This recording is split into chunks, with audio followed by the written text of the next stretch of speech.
Writing meaningful stories that will make people think takes a lot of time, a lot of patience, and a lot of observation. And that just comes with the sacrifice. If you want to create stories that would last throughout generations instead of a story that is here today and yeah, it was nice, gone tomorrow. Like these type of movies that you forget about in like point 0.5 seconds versus certain movies like the Titanic that is lasting throughout generations. And for me, I find writing stories using dark philosophy is one of those type of stories that lasts for a while. That's not the reason why I do it, of course, but I do find that using dark philosophy and stories do last because there's a lot of truth in dark philosophy. And also, when it comes to writing from that perspective, it takes a lot of time, a lot of patience, and a lot of observation because of all of the truth that is in those types of meaningful stories. Like writing light, fluffy stories, it could be meaningful. I'm not going to doubt that one bit. It could be meaningful. But taking things from the darker side of life,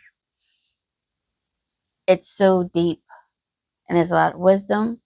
There's a lot of, um, I keep going back to the word truth because it is. Um, and it pulls out a lot of things that people try to keep buried away. And I think that's why these type of stories last a while because it's like it's real shit basically. And that's what I do when I write my stories. Now, how I do it, there's a method to how I do it because the fact that people tend to stuff their shadows and their creatures and everything in the back corners of their minds and forget certain things, it takes some time to pull that out. That's why observing yourself and observing others is key. And it takes a lot of patience because you got to look for the micro things, the little things. And that's what I apply to my stories. So, with my book, my first book that I published, so I've written a darker version of a Cinderella story. And I used the concept, I used the story that everybody knows. Everybody knows about Cinderella, right? And the reason why I did that was because since this is my first time putting out a book, because I have stories that I've written, other stories besides this one that I published. But since I was stepping out as a new author, I needed to write something that people are at least familiar with, but make it my own. So I written a darker version of a Cinderella story. And I love the concept of Cinderella being this innocent person, hasn't done anything wrong, but yet her stepmother and stepsisters don't like her. Um, and then she ends up with like a happy ending and all that stuff, right? With the prince. So I took that, of course, because that's like the main part of the book. Um, but I added a lot of dark layers to it. The my story, my Cinderella story, it branches off to more than just like she marrying a prince and all that stuff. Um, so with my story, I written a lot from her mind, the things that she thinks about. For instance, like in my book, she sleeps in the basement. She has no bed. She sleeps on hay. She's always in darkness. Um, so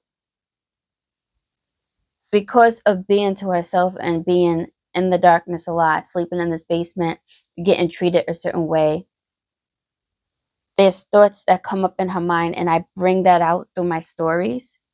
And what I find with people that read my book so far, I was able to tap into their shadows because what I've written is very familiar to others. It's like, even though we all live, unique lives, we all experience like similar things like pain.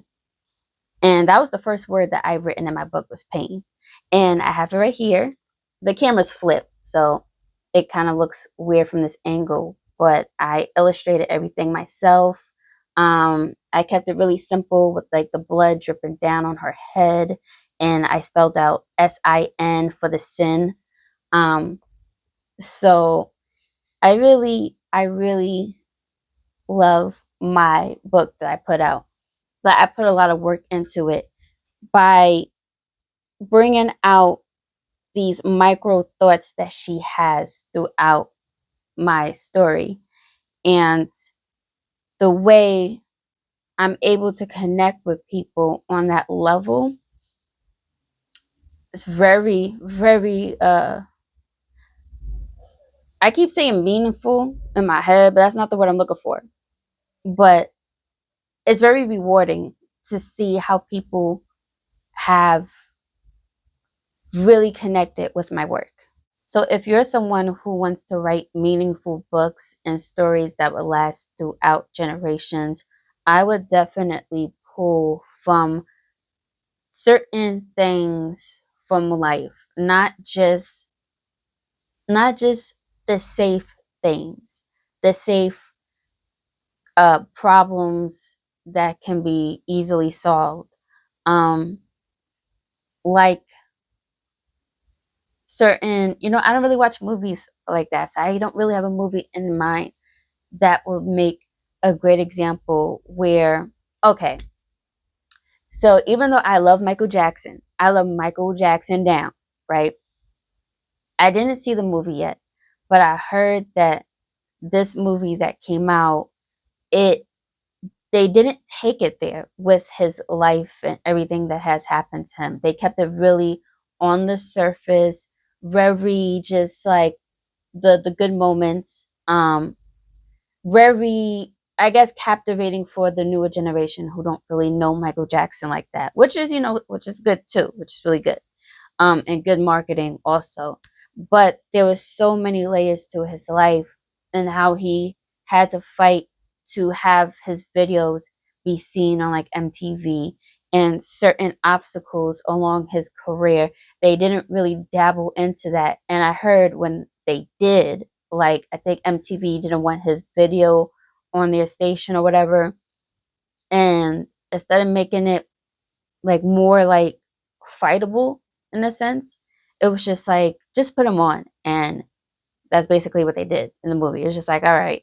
So there wasn't really too many like obstacles in the movie to make it like something to really leave you with like deep messages or something, right? Although it is Michael Jackson, so either way the movie's going to be iconic with all his music and dancing and whatnot. But there was so much more deep layers to his life journey with his career, and besides from his dad and everything. So I guess that's an example where writers keep it very like on the surface and light, but to really leave an impact, something that makes people think, something where your stories can last throughout generations. It's really important to pull from things that is really uncomfortable. And for me, taking things from the darker side of life, adding philosophy to that, the whole dark philosophy, with doses of enlightenment too, because dark philosophy is not just for me is not just okay, this is life, this is the truth of everything, everything sucks, blah blah blah blah. Like humanity is just lost, it's a lost cause. That's not me. I find wisdom out of those types of philosophies, and figure out solutions. And it's just the how did we get here and how do we fix it, um if things even need to be fixed at all. Now that's another that's another question. But yes, so pulling out things, micro things from deeper parts of life is very time consuming, but it's rewarding, especially if you are trying to leave an impact. But that's all up to you in your writing style and how far you want to take these this path, shall I say.